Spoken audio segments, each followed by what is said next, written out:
On passe à la deuxième partie de notre session.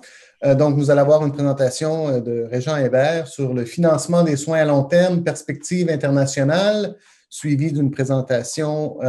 Régent Hébert est professeur au département de gestion, d'évaluation et de politique de santé. Et comme je pense que la majorité des gens ici le savent aussi, l'ancien ministre de la Santé et des Services sociaux. Et nous avons aussi par la suite Pierre-Carl Michaud, HEC Montréal, qui est aussi titulaire de la chaire de recherche sur les enjeux économiques intergénérationnels. Désolé. Donc, pour s'assurer qu'on reste dans les temps, je veux immédiatement vous céder la parole. Donc, si vous essayez de faire ça en 12 et 15 minutes, ça pourra nous permettre d'avoir quelques questions. Merci. Donc, la parole est à vous, Régent. Merci beaucoup. Bonjour, mesdames, messieurs. Ça me fait plaisir d'être parmi vous aujourd'hui. Je vais tout de suite partager mon écran. Je vais donc essayer de brosser un tableau international en 12 minutes, juste pour vous montrer sur cette plaque les dépenses de soins de longue durée des pays de l'OCDE en pourcentage du produit intérieur brut. Alors, vous voyez que la moyenne des pays de l'OCDE consacre 1,7 % de leur produit intérieur brut aux dépenses de soins de longue durée, que ce soit social ou santé. Le Canada et le Québec sont à 1,3 %. Et il y a des pays comme la France, le Japon, qui consacrent près de 2 % et certains, donc les champions, les Pays-Bas avec 3,7 % et les pays scandinaves avec plus de 2 %. Mais ce qui est surtout important de regarder, c'est quelle est la proportion de ces dépenses qui sont consacrées aux soins à domicile, et vous le verrez en bleu, ou en institution. Alors, c'est un travail qu'a fait Hubert il y a une douzaine d'années. C'est les derniers chiffres que j'ai pu recueillir là-dessus sur une comparaison des différents pays. Le Canada se situait à 14 % et vous verrez tout à l'heure que le Québec était autour de 15 % à ce moment-là. Donc, un faible 14 % consacré aux soins à domicile. Si on compare avec les Pays-Bas, qui étaient à l'époque à 32 %, la France et l'Europe, qui était près de 50 % et le Danemark, qui est le champion toujours cité, à 73 %, vous voyez que notre système de santé a priorisé l'institution par rapport aux soins à domicile. Et ça se reflète dans les budgets. Vous avez ici un travail que j'ai fait avec les contours financiers, et non pas les parcours financiers, les contours financiers du ministère. Alors, vous voyez en gris ce qui est consacré au CHSLD, en orange aux ressources intermédiaires et en bleu ce qui est consacré aux soins à domicile. Alors, vous voyez qu'on est parti de 15 %. Il y a eu une augmentation en 2012-13 autour de 19 % et des augmentations récentes qui nous ont fait grimper jusqu'à 23-24 %. Le problème c'est... Est-ce qu'on voit toujours la présentation? Oui. On la voit très bien. OK. Le problème, c'est est-ce que ces investissements en soins à domicile se sont matérialisé en une augmentation de services à domicile. Lorsque j'ai quitté la politique, ou la politique m'a quitté, là, c'est selon, j'ai voulu voir quel a été l'impact de notre investissement de 110 millions dans le budget 2013-2014 sur les services à domicile. Alors, on a suivi toutes les personnes âgées de plus de 65 ans à Sherbrooke et on a recueilli toutes les visites à domicile qui ont été faites chez ces personnes-là et vous voyez une diminution assez drastique de 2011 à 2015 du nombre de visites à domicile sans vraiment d'impact de l'augmentation de 110 millions, qui était quand même une augmentation de 20 % du budget des soins à domicile. Alors, vous voyez que les établissements ont priorisé d'autres missions de leur établissement et bien sûr, la mission hospitalière, c'est toujours là où il y a des besoins criants et c'est sans doute là où sont allées les sommes, même s'ils étaient étiquetés pour les soins à domicile. Alors, au niveau international, il y a une limite des modèles assistentiels qu'on dit beveridgiens, les limites des systèmes des pays scandinaves, du Royaume-Uni et du Canada, parce que lorsqu'on veut couvrir les soins de longue durée, notamment les soins à domicile, il faut vraiment décentraliser au niveau local la gestion de ces soins et services. C'est vraiment différent de l'hôpital ou de la rémunération des médecins. Ils coûtent en général plus cher. Vous l'avez vu tout à l'heure, les pays scandinaves consacrent en général plus de 2 % de leur produit intérieur brut aux soins de longue durée. Les prestataires sont essentiellement publics, comme dans tout système beveridgien, et les allocations directes sont possibles, mais en général, les familles en sont exclues. deux pays qui ont fait des réformes importantes. La réforme Adel en Suède en 92, qui a décentralisé tous les services de soins de longue durée vers les municipalités et qui a séparé le fournisseur de l'acheteur, et la réforme au Danemark en 2088, qui était assez drastique aussi, où on a mis un moratoire sur la construction des lits d'hébergement. Ces modèles, donc, assistentiels sont assez limités et essaient de reproduire aux soins de longue durée ce qui a été utilisé pour développer les assurances d'hospitalisation, les assurances de soins médicaux avec plus ou moins de succès.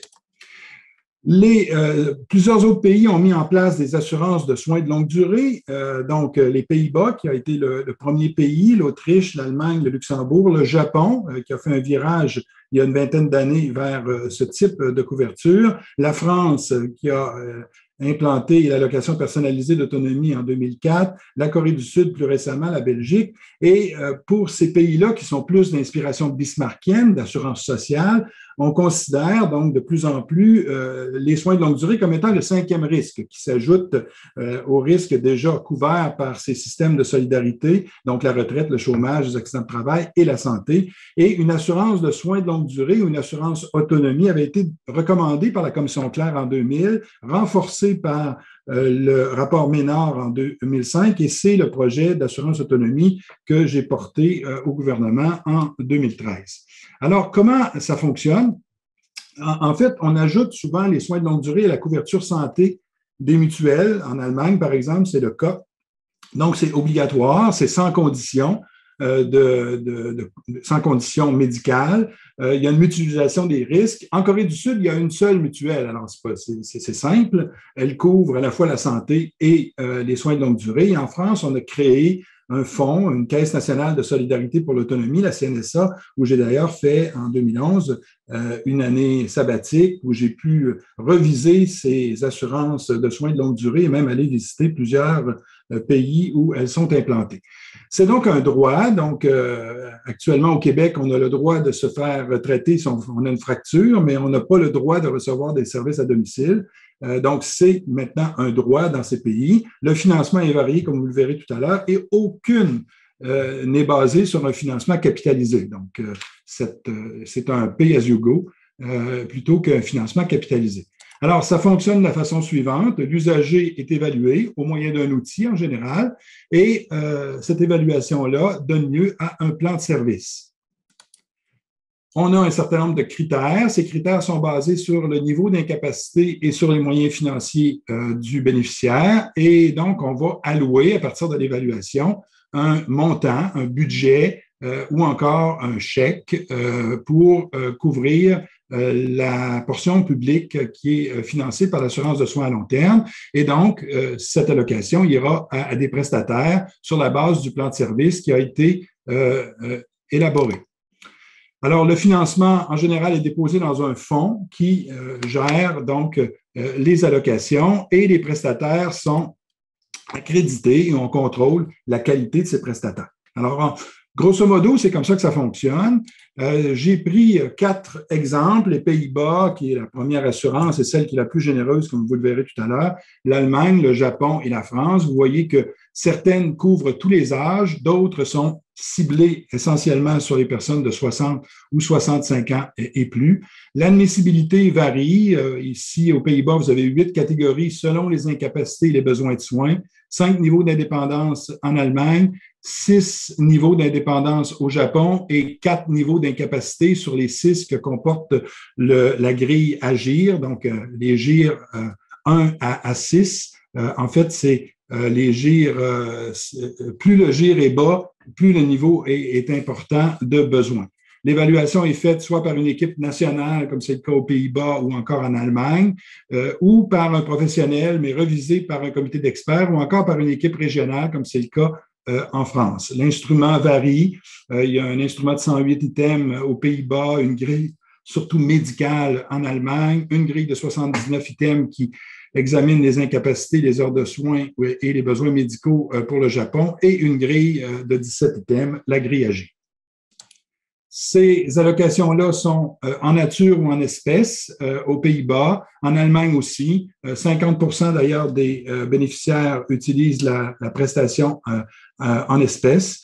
Au Japon, on permet seulement le remboursement des agences privées de soins, donc il n'y a pas d'option de donner une prestation en espèces. En France, c'est en nature ou en espèces par le chèque emploi-service, mais les aidants peuvent être rémunérés sauf le conjoint, ce qui n'est pas le cas au Japon. Aucun aidant ne peut être rémunéré, mais aux Pays-Bas et en Allemagne, oui, les aidants peuvent être rémunérés.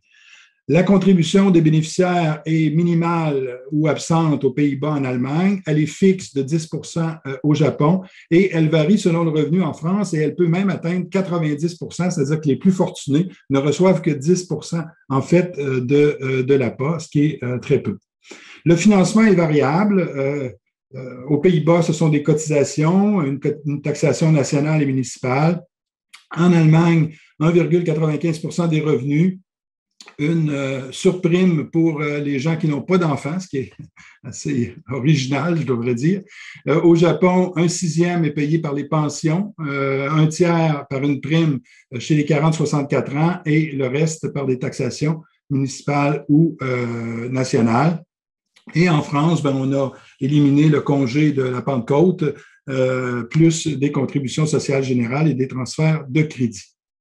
Alors, comparaison en euros, mais bien sûr, le taux de change étant ce qu'il est, les comparaisons sont boiteuses, quoique pour acheter des services, je pense que c'est à peu près le même coût si on compare en dollars canadiens. Alors, vous voyez qu'en Allemagne, ça varie de 125 euros par mois jusqu'à 2000 euros par mois. Les Pays-Bas ont un système extrêmement généreux qui peut aller jusqu'à 6000 euros par mois. Et la France, c'est le montant maximum. Là, je vous le rappelle que 90 peut être assumé par l'usager pour les plus fortunés. Alors, ça oscille autour de 1700 euros par mois pour les GIR 1, qui sont les GIR des besoins les plus élevés.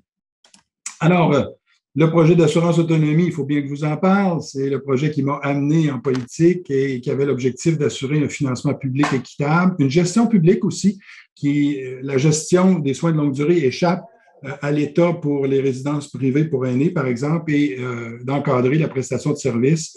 Tous les adultes étaient éligibles dans tous les milieux de vie et la prestation était universelle. On a la chance au Québec d'avoir déjà des gestionnaires de cas et d'avoir déjà une grille d'évaluation qui s'appelle le SMAF. On en a parlé tout à l'heure. On peut donc allouer à partir des profils ISO SMAF un nombre d'heures ou un montant qu'on peut ajuster selon les revenus. Et il y a déjà des plans de services individualisés qui sont réalisés par les gestionnaires de cas où l'usager participe formellement. Et ça nécessiterait des contrats avec des prestataires hors réseau et un suivi par le gestionnaire de cas. Le financement, on avait proposé dans le livre blanc que ce soit l'impôt ou des cotisations, mais très tôt, le gouvernement s'est rangé vers l'impôt sur le revenu, transférer les budgets actuels, ajouter un budget supplémentaire de 500 millions en point de départ pour les soins à domicile, créer un programme budgétaire spécifique, c'était dans le projet de loi, sans possibilité de transfert par les établissements. Donc, proroger, si on veut, l'article 283 de la loi sur la santé et les services sociaux qui permet ce genre de permutation budgétaire et ajouter de 100 à 150 millions par année pour assurer le maintien du programme. Ça a fait l'objet d'une consultation. Suite à un livre blanc, la plupart des gens qui sont venus en consultation étaient favorables, même l'Association des assureurs de personnes du Canada qui disait qu'il n'y avait pas vraiment de marché pour eux pour l'assurance autonomie, mais que s'il y avait un programme public de base, ils pourraient développer des programmes ou des offres complémentaires. Le projet a été soumis à l'Assemblée nationale en décembre 2013, mais des élections précipitées n'ont pas permis qu'il soit adopté et on attend toujours la suite. Alors, en conclusion, le financement des soins à long terme, ça nécessite une approche différente des soins médicaux ou des soins hospitaliers, ce qui est un peu difficile à faire dans notre système d'inspiration beveridgienne.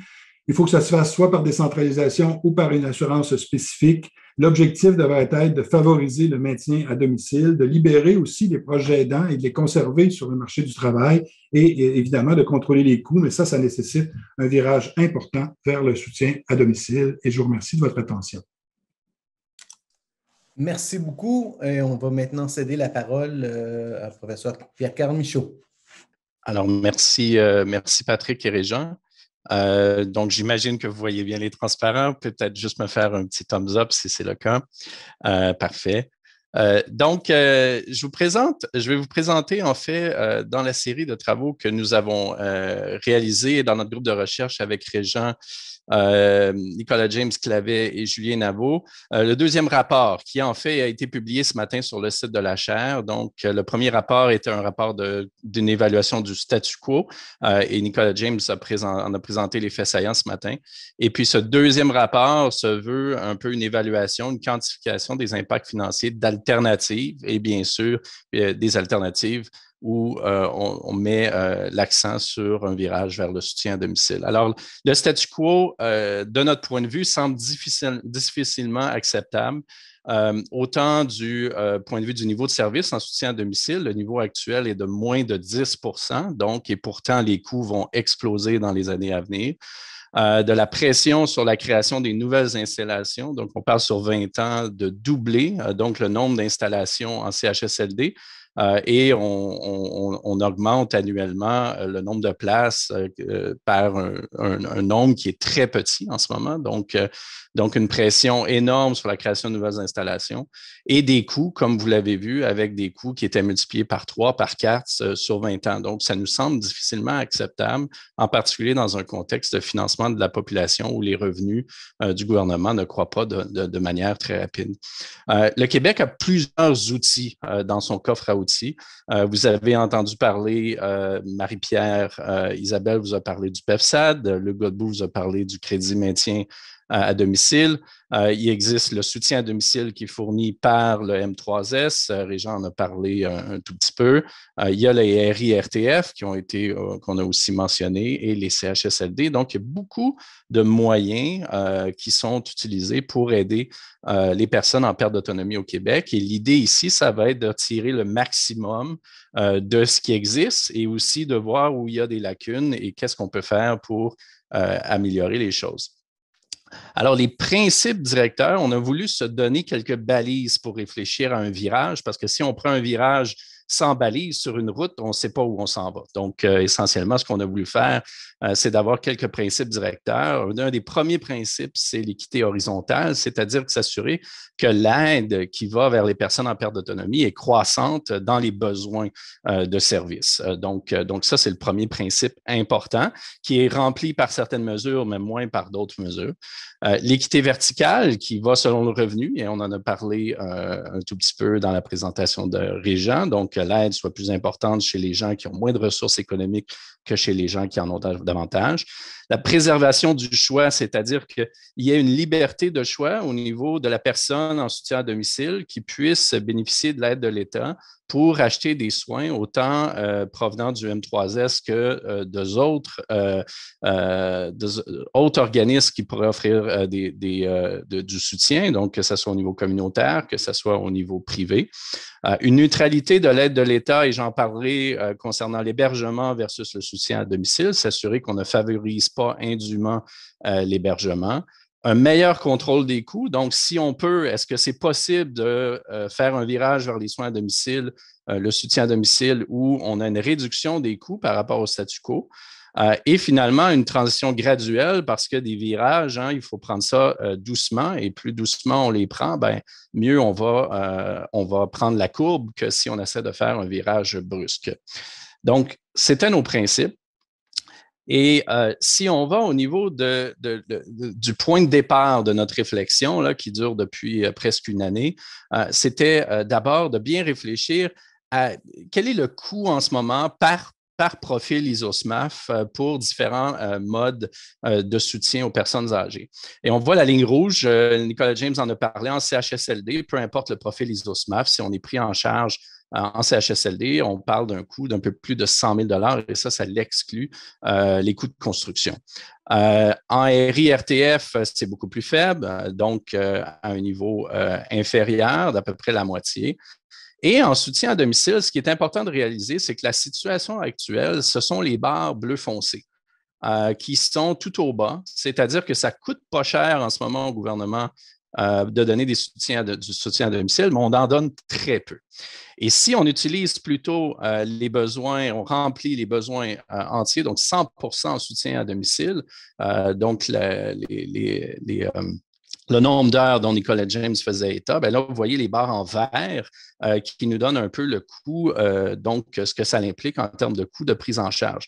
Donc, ce qu'on voit déjà tout de suite, c'est qu'à 11 les gens à 11 ben, à 100% en soutien à domicile, il n'y a pas vraiment d'économie à faire en termes de déplacement ou de réoptimisation. Cependant, si on considère des taux intermédiaires de prise en charge en soins à domicile, comme on le voit dans plusieurs autres pays, ben là, on voit qu'il y a potentiellement des économies substantielles si on réussit à mieux optimiser donc le niveau de service. Donc, ça a été ça notre point de départ pour notre réflexion concernant donc le soutien à domicile. Alors, la proposition en tant que telle, commencer par le volet gauche ici, le premier élément, c'est de bonifier le financement du soutien à domicile avec la création d'un compte autonomie. Et je vais y revenir. Donc, ensuite, optimiser la répartition des aînés selon le milieu de vie. On va voir qu'il y a des économies à faire substantielles à ce niveau-là. Et finalement, ajuster le financement public des CHSLD et des RTI, en particulier pour les rendre plus neutres d'un point de vue de l'aide de l'État. Alors, si on veut réfléchir à la proposition, les scénarios qu'on a regardés, ben, essentiellement, on réfléchit en 3 groupes. On a le groupe de profil ISO-SMAF 1 à 3 avec des besoins légers, où dans la proposition, on maintient le PEFSAD qui déjà donne des soins, une aide adéquate aux personnes, en particulier pour l'aide domestique. Le crédit maintien à domicile qui reste, on l'a vu, très utilisé en contexte d'RPA et en autres contextes, qui peut donner une aide substantielle, comme on l'a vu avec la présentation de Luc Godbout. Donc, pour ces profils-là, essentiellement, ils ont droit à ce soutien-là, mais pas à un soutien à domicile qui provient directement donc de l'État. Pour les profils ISO-SMAF 4 à 9, qu'on appelle les besoins modérés, ben là, on va proposer la création de ce qu'on va appeler un compte autonomie, donc qui est très relié là, à ce qu'on voit dans d'autres pays, comme le régent l'a montré, et permettre l'hébergement, en particulier en RI-RTF. Mais qu'est-ce qui change par rapport à la situation actuelle? Ben, il n'y a plus d'hébergement en CHSLD dans ce groupe-là. C'est du soutien à domicile et de l'hébergement RI-RTF. Et finalement, pour les profils ISO-SMAF 10 et plus, les gens ont toujours la possibilité d'utiliser un compte autonomie, donc qui va leur permettre d'acheter des services de soutien à domicile et, s'ils le souhaitent, l'hébergement CHSLD et RI-RTF. Donc, si on prend chacun des éléments de la proposition en compte, ben, le premier, le plus important, c'est celui de la création d'un compte autonomie. Qui permet d'allouer une allocation pour les profils 4 et ceux supérieurs à 4. Et ce montant-là, en fait, c'est un compte qui est créé et on propose de le faire au niveau de la Régie de l'assurance maladie du Québec. Donc, un compte où il y a un montant d'alloué suite à une évaluation des besoins en termes ISO-SMAF, un montant alloué qui varie selon le profil ISO-SMAF pour respecter l'équité horizontale et selon différentes formules de financement du taux de prise en charge, donc du niveau de service, bien, on a les montants ici alloués. Donc, par exemple, une personne avec un profil 9, si le taux de financement est 30%, ben à ce moment-là, la personne a dans son compte 25 900 $ et peut par la suite acheter des services ou utiliser des services, que ce soit fournis par le M3S, les CLSC, que ce soit fourni par des groupes communautaires ou le privé. Et donc, il y a une liberté de choix à ce niveau-là et des tarifs qui sont fixés.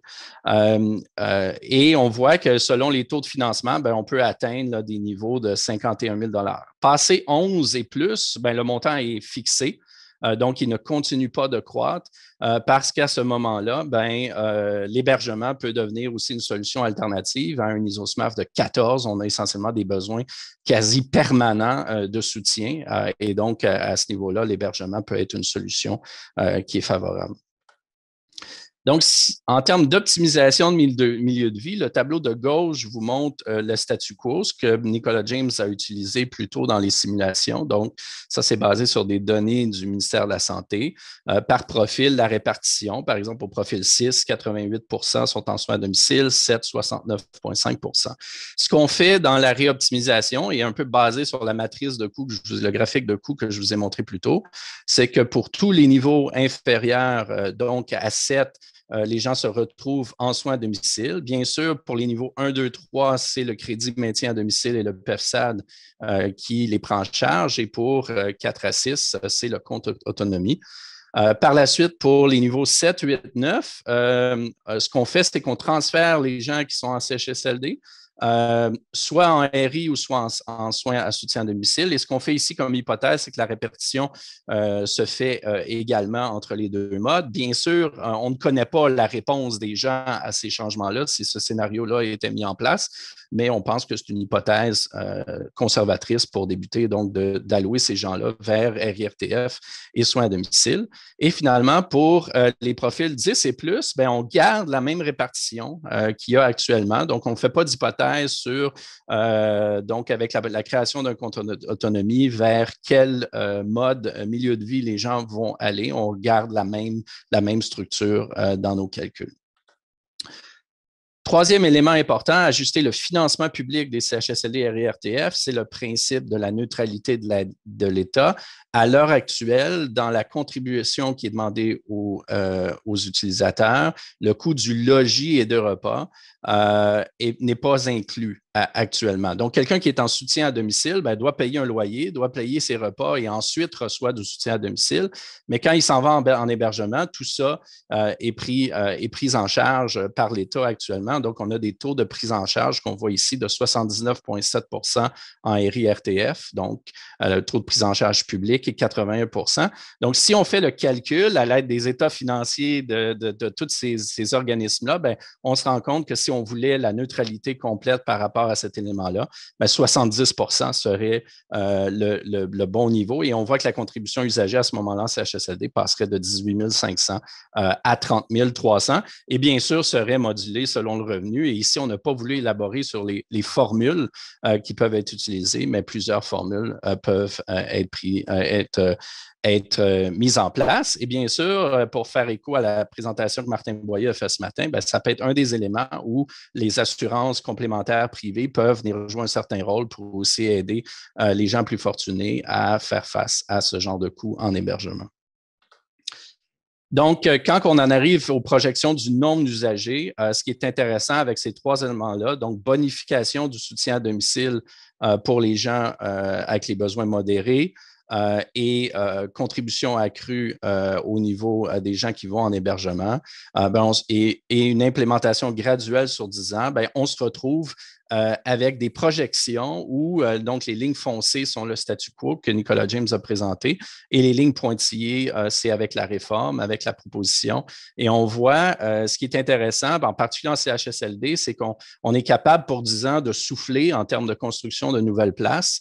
Donc, en fait, le nombre de places ici, le nombre d'usagers en CHSLD diminue légèrement même sur les 10 prochaines années pour ensuite reprendre un rythme de croisière. Et en soutien à domicile, la stagnation vient essentiellement du fait que les profils 1, 2, 3 se retrouvent à utiliser le crédit maintien à domicile et le PEFSAD, donc ne sont plus inclus dans la clientèle que le ministère de la Santé ou d'autres organismes qui donnent du soutien à domicile plus intensif doivent prendre en compte. Et par la suite, on a une reprise de la croissance. En termes de nombre, je vais passer ce diapo-là, mais essentiellement, il montre que la pression est grandement diminuée sur le nombre de places en CHSLD. Et même en termes de soutien à domicile plus intensif, donc par l'exclusion du groupe avec faible besoin qui peut utiliser le PEFSAD et le crédit maintien à domicile. En termes, c'est très important de souligner le niveau de service qui, avec le compte autonomie, est beaucoup plus élevé que le statu quo. Ici, on montre le nombre d'heures de soins par semaine financés par le gouvernement du Québec avec cette proposition-là. Et on voit que, par exemple, un profil 8, 3,4 heures par semaine en ce moment. Les 3 formules de financement qu'on propose indiquent un doublement, triplement, 4 fois le niveau de service actuel. Donc, grande bonification en termes de soutien à domicile dans ces scénarios. Malgré cela, quand on arrive aux impacts financiers, la réoptimisation, la création du compte autonomie, l'augmentation de la contribution en hébergement fait en sorte qu'il y a des économies générées pour le gouvernement du Québec par rapport au statu quo. Donc, à un taux de financement, bien sûr, de 30 pour le compte autonomie, il y a des économies très importantes qui sont de l'ordre sur 20 ans de 37,5 milliards de dollars. Et si on regarde des taux de service plus près de 50 on a des économies plus faibles, mais quand même qui totalisent en valeur présente 7,9 milliards de dollars. Donc, possibilité de réoptimiser pour diminuer la pression. Donc, quand on parle de financement, et on ne s'est pas attardé à cet aspect-là dans le rapport, c'est quand même une pression qui est plus faible que ce qu'elle est à l'heure actuelle. Mais bien sûr, il y a des enjeux de financement qui doivent être pris en compte. Si on revient sur les principes, en termes d'équité horizontale, le compte autonomie est selon le profil SMAF et bien sûr, on peut voir l'hébergement comme la continuité de ça où la prise en charge de l'État est encore plus substantielle. Équité verticale, on ne s'est pas trop attardé dans ces simulations-là sur cet élément-là, mais c'est très possible de moduler le compte autonomie et la contribution en hébergement selon le revenu. La RAMQ le fait déjà pour la contribution en hébergement, donc on pense que pour le compte autonomie, c'est aussi possible. Il y a une préservation du choix, donc le compte autonomie permet d'acheter des soins non seulement par les CLSC, mais aussi par d'autres organismes. Donc, en termes de neutralité de l'État avec le rehaussement de la contribution, l'aide est plus neutre, meilleur contrôle des coûts et une transition graduelle. Donc, le rapport est disponible sur notre site Web pour ceux que ça pourrait intéresser. Et puis, on est disponible pour des questions.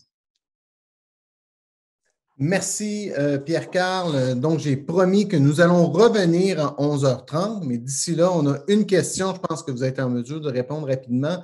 Et tout d'abord, un commentaire de Mme Laplante qui espère que la présentation d'aujourd'hui parviendra au gouvernement pour une étude sérieuse. Donc, on peut allumer nos lampions.